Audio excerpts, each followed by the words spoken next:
কত কষ্ট করে তুমি করলা সাধের বাড়ি,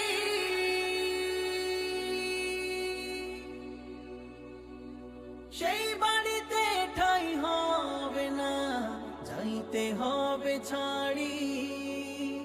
মোহ মায়ার টানে তুমি রবের বিধান ভুইল না, মোহ মায়ার টানে তুমি রবের বিধান ভুইল না। যাদের জন্য করলা কামাই মরলে তারা চিনবে না, যাদের জন্য করলা কামাই মরলে তারা চিনবে না, যাদের জন্য করলা কামাই মরলে তারা চিনবে না, যাদের জন্য করলা কামাই